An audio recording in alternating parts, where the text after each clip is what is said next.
Hi, I'm Brad Feakes with the Estes Group, and I'm here today with Daryl Sirota, the Director of Technology here at the Estes Group.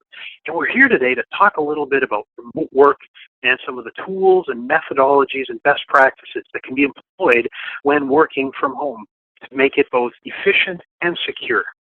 Now, the subject of working from home has been a matter of high priority lately, and in approaching the whole conversation, I found there are a lot of terminology and tools, techniques, and three-letter acronyms out there. RDP, DNC, VPN, RMM, not to mention things like terminal services or Citrix or RDWeb. All the pieces of the puzzle can be really overwhelming. So Daryl, for companies that are trying to figure out this work from home strategy, what are some recommendations to quickly bridge some of those gaps? What are some of the main things you want to think about right away? Sure. Well, thanks, Brad. So there's a number of things. First off, you don't just start plugging pieces together and assuming they're all going to work properly and securely and most effectively. So while you can think that a VPN is a great way to solve the problem, it might not be the most appropriate technology to use. So first thing to think about would be, what is the policy? What are you trying to solve? And what are the people being involved in that policy? And then we think about the technology and how to plug in the cables the right way to solve the problem. But you got to define the problem first.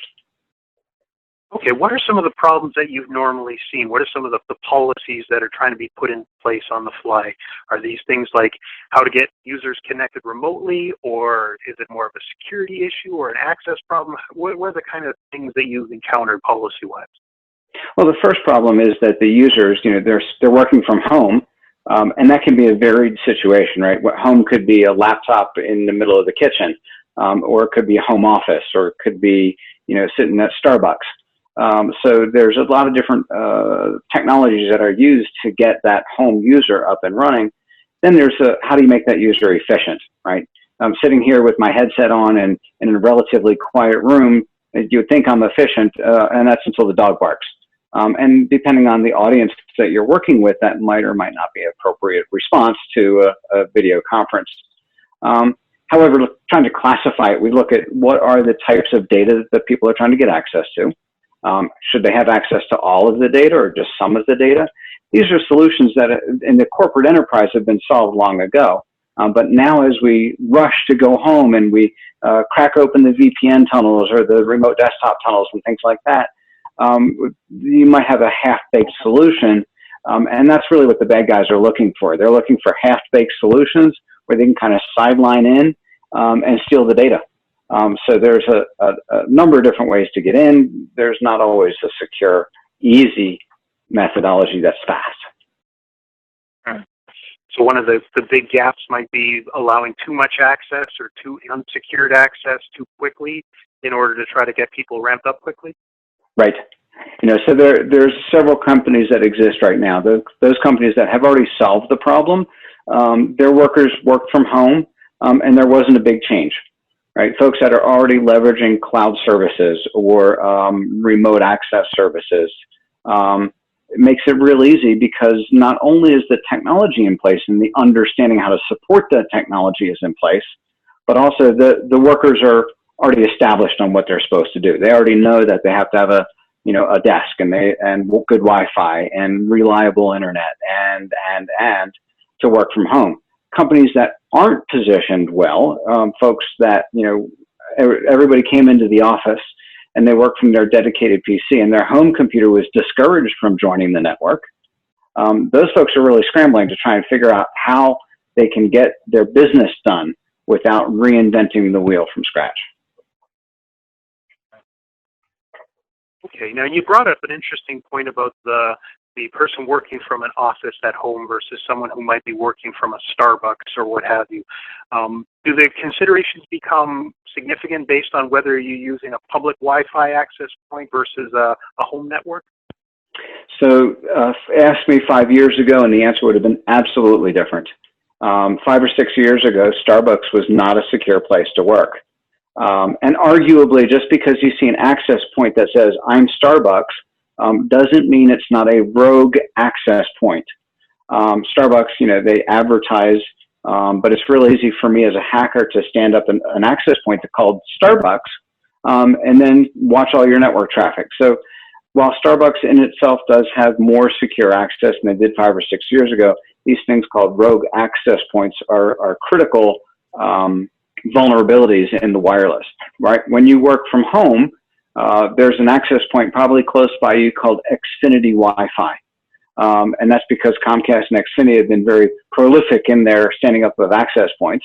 And if you simply join that access point and assume it's an Xfinity access point without any kind of validation, you're going to be at risk of sending your names and passwords and anything else that you want to the bad guys rather than the good guys. So there is a risk. At this point, the risk is almost equal as to whether you're working from home or whether you're working from Starbucks, right? Because working from home, I'm going to be wired or cabled to my access point, my Comcast router or CenturyLink router, because that's more secure than wireless. But if I'm working wirelessly, then there's certain assumptions that we all make, and those assumptions might not be true. Okay. Now, kind of moving to the idea of tools out there, I've heard a lot of different classifications, kind of classes of tools to address some of the needs, and some of those tools and capabilities kind of overlap what they do. Can you give me an idea of some of the basic classifications of tool sets that might help companies in solving some of these problems? So there's two main classifications. The first one is called remote access, which is where we basically plug a big long Ethernet cable from the corporate network to the home network. And remote access is going to be things like VPNs, virtual private networks, where my home computer joins the corporate office. And then there's remote access utilities, and remote control utilities. Remote control is where I actually grab a slice of an office computer and take over it. And those remote control utilities are going to be things like Go to My PC, Citrix Terminal Server. AnyDesk is a real popular tool used recently to be able to get from my desktop and take over a corporate desktop.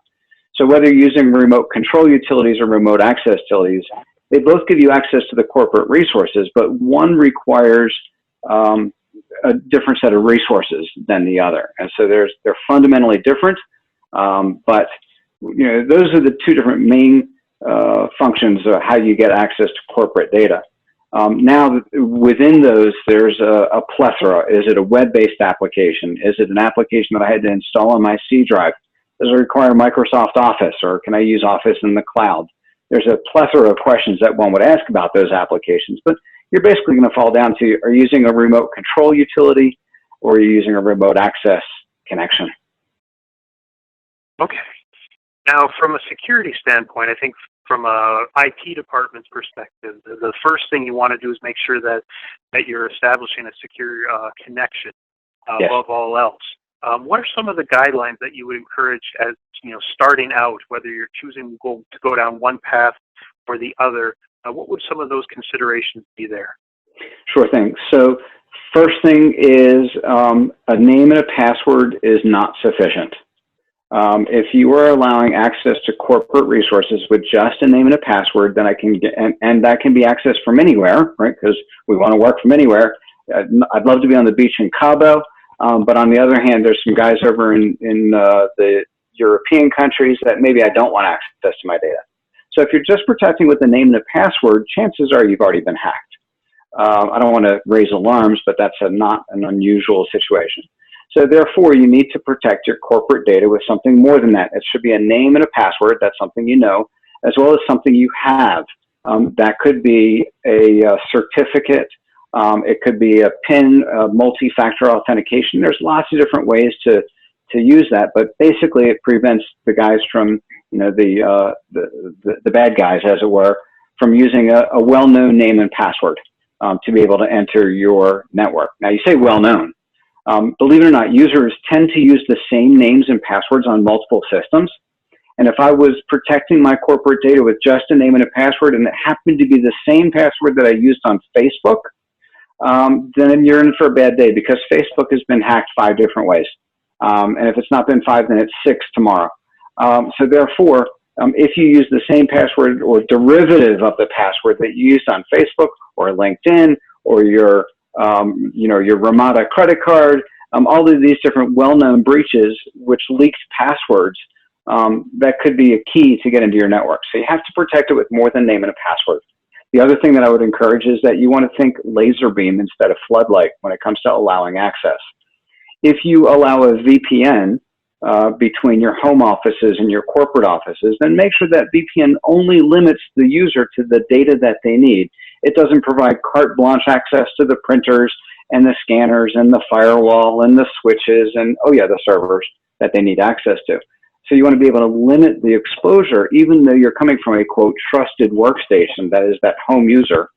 I would argue that home user shouldn't be trusted at all. Now, the user, yes, but the machine, absolutely not, right? Sitting at home, I can surf the internet. You're probably not web filtering your home users. And so therefore, if I surf to a bad website that gives me a Trojan or a keystroke logger, and then I turn around and log into the VPN with just a name and a password, that's giving the bad guys all the keys they need to gain access to the corporate data. And that's where we see a lot of the breaches. How many emails have you gotten about COVID recently that claim to have authoritative data? This is a great graph. You want to see the number of, widgets, and I don't get into details of where we are now, but you click on one of those links, 2,000 new websites a day are going up about COVID, and I guarantee you they're not all legitimate. So you need to make sure to protect your corporate resources. Multi-factor authentication, think laser beam and not floodlight, and you're going to be more secure for that. Sure. Okay. Now, when I've worked with some of our customers, I have some customers who have, from a device standpoint, they have laptops, and their laptops plug into a docking station at their company, and then they can bring them home. For those employees, the cut over to purely home-based work has been pretty quick. I've seen others that work with more traditional fixed workstations. What have you found to be your preferred way of accessing those fixed workstations for customers like that? So to access the fixed workstations, I assume you mean like desktops sitting in a corporate office in a cubicle somewhere, right? So that fixed workstation, some companies will solve that by going out and buying a bunch of LogMeIn licenses, or they'll open up this thing called a remote desktop gateway, a single entry point into your network where you can then branch out and take over your fixed workstation, your desktop at the office. That is, provided your desktop is turned on at the office. If that desktop is turned off, then most clients get stymied because you can't remote into a machine that's turned off. Now, there is some technology to solve that, but if you didn't set up Wake on LAN before today, it ain't going to fix it tonight. So those fixed workstations, they're typically using something like a LogMeIn tool, Go to My PC tool, and they come at a cost. They're not cheap. They're $50, $60 a year for those licenses.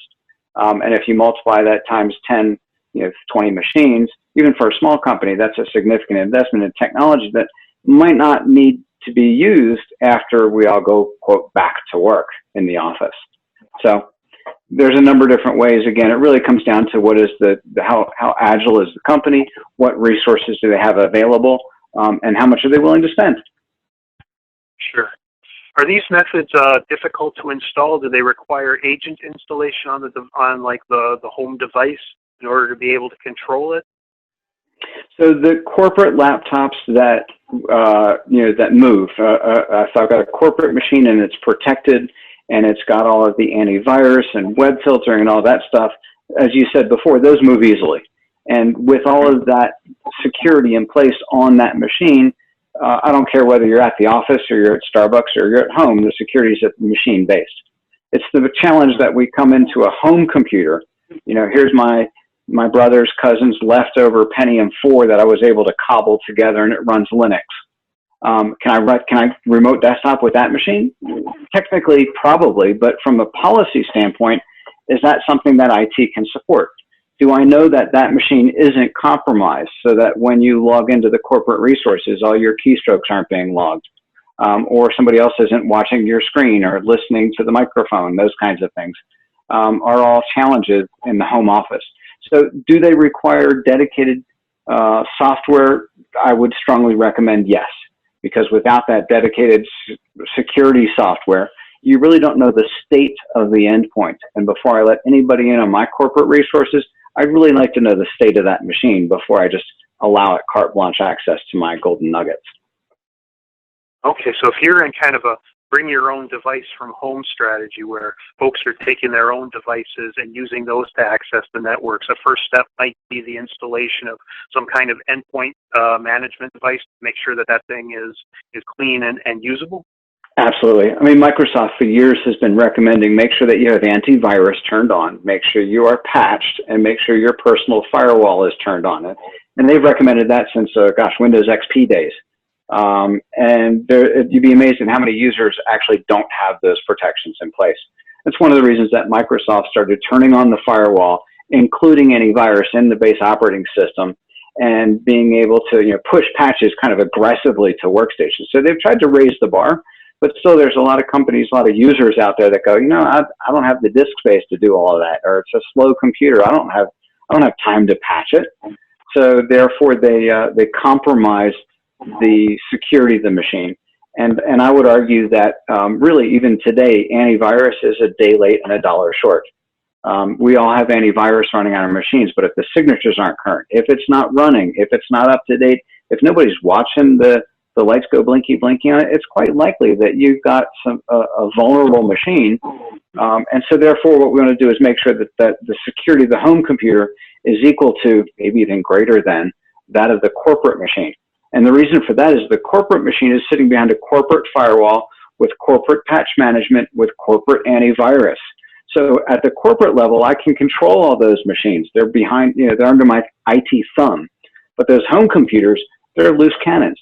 And so we need to bring them into the fold with either the same corporate protection strategy, which generally is not scalable to the home solution, or we need to stand up an endpoint protection tool that has the next generation technology that's going to keep the bad guys at bay, that's not going to be dependent upon you keeping your own personal machine patched and remembering to keep your own personal firewall, because users will do the darndest things. And one of those is circumvent security for convenience. We need to make sure that doesn't happen. Could you take a minute, Daryl, to tell us a little bit about the differences between traditional antivirus and more endpoint-based security systems? Sure. So antivirus typically works on a signature-based policy. Now, there are some antivirus vendors that go, oh, no, we heuristically look at the program you're running to determine if it's good or it's bad or if it's doing strange things, and we'll block it then, or we'll run a little sandbox and see if it works. And really, antivirus today works on this, what they call an open door technology. I trust every piece of software unless it's in my bad database or it's in my, you're acting irregular today. And once that piece of software is running on your machine, it's no longer your computer, right? So whenever you've got a piece of software that you've downloaded, it's it's the latest scanning tool for my at-home printer scanner device. Or I download a cool little utility to make my screensaver turn on because I'm working from home, right? All of those pieces of software, if they are not known good, they could potentially be bad. So therefore, next generation technology works on what a concept we call zero trust. I don't trust anything. And when I run a new program on a computer, unless it's a known upgrade like Adobe or Microsoft Office, right? Those that have known signatures, I have to treat that software as untrusted. And even if I trust it, I'm going to limit its scope. I'm not going to let Word go talk to the internet. I'm not going to let PowerShell go talk to the internet. I'm not going to let all these things cross-pollute themselves. So this next generation endpoint software, not only am I starting with a hardened operating system, I know that it's patched. I know that it's got that antivirus, which is kind of day late, dollar short. Microsoft antivirus is fine. But I'm also going to lock it down so that untrusted software doesn't run. You're not surfing inappropriate websites to catch more bad software. And we just kind of lock the machine down. And that really does raise some ethical concerns, right? We have at-home users that are using home machines that believe that they're a personal computer. And if I'm going to take my corporate thumb and put it on top of the computer and say, thou shalt not, now it's no longer your personal computer. Now, I believe that makes the machine more secure and less vulnerable to all sorts of bad things. But there could be home users that go, nope, this is my home computer. I want to be able to surf any website that I want to surf. And so therefore, I need to make sure that that policy, that ethical policy is laid out in black and white before we ever start pushing technology on a home computer. It is definitely a challenge, and it's more political than it is technological. Sure, I imagine. From a pure hardware standpoint, are there any basic kind of baseline guidelines that you'd make for companies looking to leverage BYOD devices? Is there a certain minimum bar that you'd like to see companies leveraging and things that you would like to keep out of the network hardware-wise? Sure. So Windows XP should not be there. So anybody that's got an XP machine, don't bother bringing it to the table. In fact, Windows 7 fell out of support back in January, so it no longer gets security updates. So while Windows 7 is probably still used, Microsoft was aggressive about going Windows 10. So Windows 10, I would say, is the basic bar. Now, you could say Linux or Mac if you're that type of a shop. But are your IT folks really ready to support a Linux machine or a Mac machine? Maybe not. And so therefore, I would say Windows 10. Now, does it have to be an i3 or an i7? I don't care. As long as the machine runs Windows 10, it's like a microwave oven, right? All I care about my microwave oven is I put food in, I push a button, warm food comes out. In the case of technology, all I need is it turns on, and if it's running Windows, great. And if your company is ready to support Linux or Mac remote clients, it can be running those guys too. So I'm not really particular about the device. It's more about the technology and the security of that device than the box itself. Okay. Do you make any considerations or changes on the tool sets used based on where the user is located and the kind of things like internet connection, bandwidth, amount of data transfer that's allowable? Does any of that figure into the solutions you configure? Sure. So I mentioned earlier the two types of solutions. One is the remote control, which is where I basically take over a corporate machine and I look at its screen and keystrokes are the only thing that's sent over the wire. And that's very different than a remote access tool like a VPN, where I am extending the Ethernet cable out over a potentially thin wide area network. So the two different types of tools are very different, and they require different bandwidths. And some tools just aren't supported on a VPN. So for example, if you run QuickBooks, QuickBooks is not supported over a VPN solution. You might be able to hack it, but Intuit won't support you. You'll corrupt your QuickBooks file. It's a bad day. So therefore, if you use QuickBooks as one of your dedicated applications, you're going to have to use a remote desktop tool like Terminal Server or Go to My PC to be able to access that type of a data. So it's going to be very different. The amount of data transferred over the wire is going to affect not only the functionality of the solution, but also its performance significantly. Okay. I think you might have already answered one of my other questions. I had heard it said that VPN is kind of the older technology, and I was trying to understand just if it's older, what are the things that have replaced it? But it would sound like some of these are the items that you mentioned already. Right. So VPNs are old technology. They've been around for since the internet started, right? And if your VPN is protected with just a name and a password, then it's a bad VPN. And if your if your VPN once accessed allows the endpoint to access all of the servers and all of the workstations and all of the printers on the LAN, then it's a bad VPN. It's not necessarily bad technology, but it's bad implementation because you're allowing floodlight access to all your resources than simply laser beam access. And with a name and a password, it's already vulnerable. So you might consider a VPN that's locked down with multi-factor authentication. That's locked down to only U.S. endpoints, right? If all your people are working from home are in, let's say, Colorado, Colorado has pretty much a known set of IP addresses. And we can do what they call geofencing to ensure that nobody from, Indonesia is trying to VPN into my network. So there's ways that we can ratchet up the security and still use a VPN. But there's definitely newer technology that's a whole lot easier to deploy and arguably more secure because it doesn't require a master's degree in security technology to be able to deploy some of these components. What's replaced VPNs? Virtual private networks, remote desktop tools like virtual terminal server or virtual desktops, or go to my PC, if you will, in the home arena, are ways to do this type of remote access without opening up the keys to your kingdom to not only your home computer, but by extension, once your home computer's on the network, guess what? Their kids are. And the cat that walks across the keyboard is also on your corporate network. So we need to make sure that there's some due diligence done, not just, hey, let's open the doors and let everybody in because we've got to get work done. I agree, we got to get work done, but let's do it securely before we do it, and let the bad guys in with the good guys. Sure. Now let's move for a minute from connecting to a network to, once you're in the network, connecting to the files that you're looking for.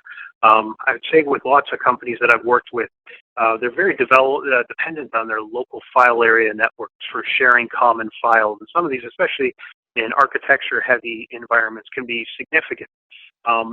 Is there any specific techniques or tools that you like to use to get access to files versus getting access to the network itself? So accessing the files implies that you've got the software to use the files. So if you got Microsoft Office, the right version, installed on your home computer, then once you extend the reach to the corporate network to the home, now it's assuming that the home users got all of those applications properly patched, upgraded, current versions to be able to access those critical files. And if they're big files, bringing them over a VPN type solution is going to be slow. As opposed to a remote access solution like a terminal server, where I install 1 or 2 terminal servers and they can support 30, 50, 100 users in that terminal server environment, centrally controlled, where I've got the right version of Office, I've got the right version of QuickBooks, etc., so that they can gain access to those files. Arguably, file servers are so 90s, however. I would argue that those companies that don't use file servers made this transition a whole lot easier. The work from home environment for those folks that are using Microsoft SharePoint, Teams, Dropbox even. Not that I consider Dropbox a corporate solution, but some folks use it. Those folks are already accessing files out of the cloud, and therefore I don't need to get access to the corporate network just to get my documents, because we're already in the cloud, for those types of environments. Here at the Estes Group, for example, we have no file server. We haven't had a file server for, since I've been here, and it's been years. We've all been 365 based. And so for the Estes Group, this migration to work from home, it was no different. We woke up one day and said, guess what? I'm not going to the office, and nobody lost a beat. So, those companies that made the shift to cloud resources, and that could be cloud-based files, really are a leg up on those that are still beholden to that corporate file and print server. Sure. So moving from files and from workstations to more application-based. So I've seen customers who are in a situation where they'd like to be able to keep certain applications running. Say Epicor is one example. But they don't want to go through the work of having to have the user have the Epicor client installed on their personal computers. What have you seen there in terms of leveraging applications across the wires? So it really comes back to the old two methods. Am I going to take a slice of another computer that's close to my Epicor servers or my file servers or whatever servers, and take a slice of that computer and run it remotely, like terminal server? Or am I going to extend the Ethernet wire via a VPN and run the Epicor client locally on my PC? As I mentioned earlier, QuickBooks doesn't support the VPN solution. So if your ERP system is QuickBooks, then your only solution is to get in the car and drive to the office, or take over the office desktop to be able to run that application. Now, some clients, they deployed terminal services, and that's not a trivial deployment. I can't just say, hey, we're going to stand up a terminal server for you today. It's not only several hours of work and a couple of VMs, but it's also licensing, significant licensing costs to run terminal services or virtual desktop infrastructure. Just like it's a cost to install a VPN. So it's not just a no-brainer. This doesn't cost anything. We can do it without thinking. We need to think about it, plan the right technology so that it encompasses all of the applications, not just your office documents and your printers at the office, but also whether it's an ERP system or even, goodness, how do I print from home? These are solutions that we need to think about. Now, maybe we don't want people printing from home. How do I keep people from printing from home? How do I keep people from downloading documents, putting them on their C drive, and sharing it with the neighbor? These are all part of the security aspects that we need to take into account when we're accessing corporate data from the home network. Sure. So with our own customer base on our hosted Echo application platform, have you found users needing to change their behaviors, or have you found different configurations we've needed to roll out to support our end user community?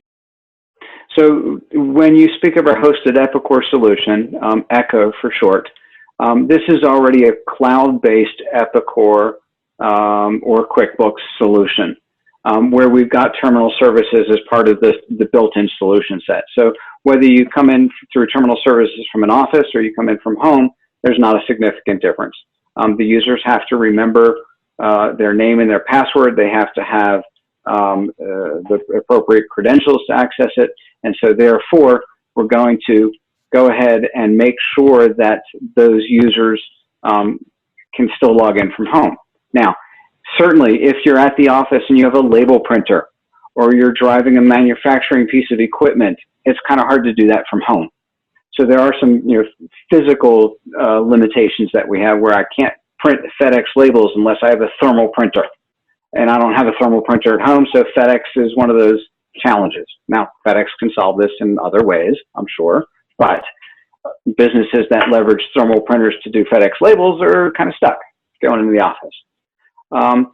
The other part of that is in the Echo solution, because we're hosting Epicor for them already, we've taken that corporate resource and we've already cloudified it so that it really is a trivial aspect to now let users access it from another location. Sure. So it seems like a general theme that's coming out of this discussion is the idea that if you've already moved to the cloud in various ways, whether it's with your applications, whether it's with your Office 365 or your file server structure, you've already kind of made this whole transition a lot easier for yourself. With the exception that we still need to keep those end users in check. The biggest vulnerability that we have is the user sitting at the keyboard. I can put all the technology in place to block bad websites and to back up the workstations and make sure you don't download and all of that stuff. But a user that's persistent and wants their MTV, unless there is a big stick that says, if you do this, then you won't have a job tomorrow, users are going to circumvent security in any way they possibly can, just because security is a pain. It keeps me from doing things that I want to do. And so like I say, it comes back to that policy. What's the user expected to do, and what can the company do to ensure that that communication is clear and has a big stick at the end of it, so that if there is a compromise, which as a result of everybody working from home, I guarantee there's compromises. The bad guys are looking for every crack and crevice to crawl into. And for those businesses that have moved fast and sent all their users home and kind of pell-mell, the bad guys are following right behind, if not 2 steps ahead. So we need to make sure that that doesn't happen to you. Sure. I want to talk for a minute about the idea of kind of virtual desktops in general. And I've heard word of companies looking to kind of use this opportunity to remove fixed terminals and move some of their user communities to a virtual desktop that's accessible from home, just like it's accessible when they're back in working now, more likely from a thin client or like a thin terminal. Have you seen that as a possibility there, that there are opportunities to use this as a means of kind of shifting your architecture? Absolutely. So it's really just the current buzzword, if you will. So back and still commonly used, this thing's called terminal services or remote desktop server. Microsoft changed the name several years ago. And basically what happens is you grab a slice of a big computer, a server machine, and you run your applications on your own screen. But you're sharing a common hard drive. You're sharing a common set of applications and a common configuration. So the virtual desktop infrastructure basically takes that personalized view of the world and says, we're going to present a virtual desktop to the user. It's your own computer. It's living in the cloud, but it's still your personal computer. So if you want to change the screensaver or move the icons from the left side to the right side, or you want to make the background pink, many virtual desktop infrastructures, they allow you to do that. The benefit being is that I'm not dependent upon your PC at home. When you remote in and you take over your virtual desktop, it's still the same personalized feeling, but without all of this heavy terminal server, shared resources, multi-gig servers that have lots of resources. Now, Microsoft still gets their cut, whether you run virtual desktops or you run remote desktops. There's still a license involved. So the technology is a little bit different. The licensing's still there, and it's not just split-second decision that you're going to decide, oh, we're going to roll out virtual desktop today. And, unless you budgeted for it and planned for it and you've got a team of testers waiting to make sure that it all works smoothly, that's not something you just turn on in a day and expect it to work properly. So thank you, Daryl, for your time and all the insights you had. And if you are here watching and would like to talk to us more about remote work and the tools and technologies to do that, please check us out at our website at estisgrp.com.